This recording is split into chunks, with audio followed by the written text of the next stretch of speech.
He was just a little child back then, so but he had so much talent in him. You know, everybody who's like that guy. They thought he was a bit too young to be a star player, but he proved everybody wrong. I got introduced by my older brother when I was 9 years old. He showed me the game and I was like, whoa, what is this? How cool is this? And then he just introduced to me the whole world of Counter-Strike and I just instantly loved it.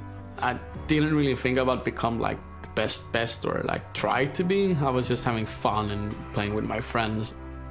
But I still wanted to, you know, explore the whole world and see if we could play with other people.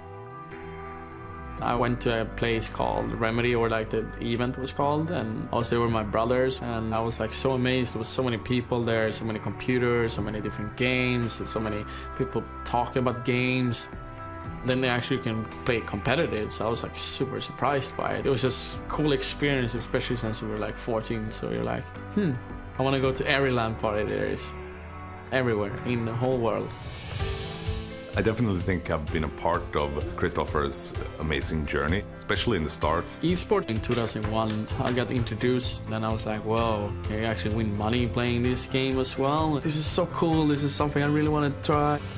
We're following the games like 4 in the morning here in Sweden because the games were so late in the US. So you had to stay up the whole night, and that's when I first saw Hedon. Well, esports was totally new when I started playing. I think I was maybe the first guy in Sweden to receive a salary from playing computer games. I think it was something like $200 or something. I felt like I was king of the world, and I even got free mice and keyboards, and that was huge. When I saw Hedon play the first time, I was like, whoa, he's super good, this player. I need to look up this guy and see who it is and where he's from and so on. And then I saw he was from Sweden in Stockholm. I was like, oh, I need to follow this guy. I need to know what he's doing, what team he's playing for, what achievements he's done. Basically, after that, I got hooked, and I was like, he's my idol. You know, he's so good and he's so talented, and I hope that I someday can actually compete against them.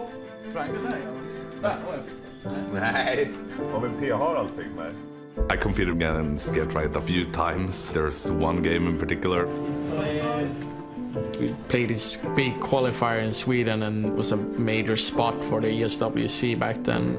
It was like a big thing. It was like this David versus Goliath. We were the best team and they were like kind of bad on paper. We were supposed to just have an easy walk in the park.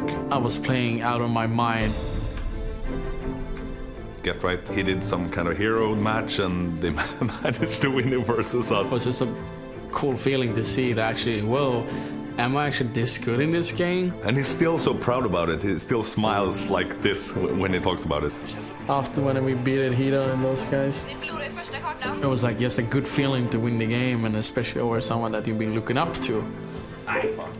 That was basically his last official tournament and game as well. So I always say to him, I actually was the last one to beat you. And my feeling afterwards, okay, there's gonna be new king in town soon. After that game, I quit playing professionally and still worked for an IP, so I recruited Get-Right to take my spot, and he did it very well.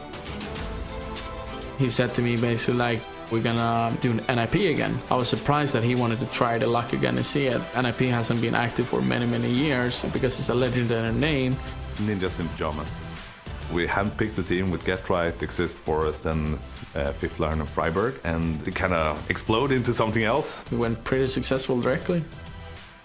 We had this amazing run in the beginning. We won every single tournament, 87 straight games in a row, without a single loss. It was just very cool and surprising to see that you actually can be so dominant in a game, and also that you were one of the best players at the same time. That's probably my biggest success. I think our first loss was in Ukraine. That felt quite sad when it happened, but it was like, it was just such an amazing run. I mean, I could never believe that anything like that would happen. I guess you felt immortal because you're having that winning streak and you basically won against anyone you played, but when they actually hit you that you lost. This is how it is to feel to lose. It's always so hard to know what to say, because you can't go there and say like, yeah, better luck next time, because at the moment it doesn't matter. He's just so frustrated. I guess I just try to hug him and like don't say anything. Like a big burden on your shoulder because everyone's expecting you're gonna win every time, no matter what you're doing, you know. But you're a human being. It's not it's not normal to go and never lose, you know, so you want to lose something. I don't think it helped Christopher being more humble for losing a game. I think he's always been a humble guy. When we're on that 87-0 streak, he was still the same guy as he is now and has always been. So I think it's just a genuine guy.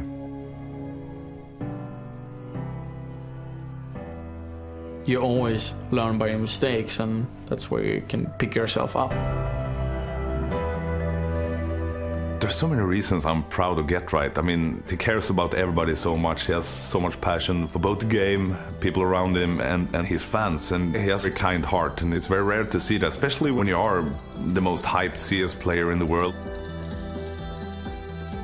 He's so passionate and so driven and so competitive.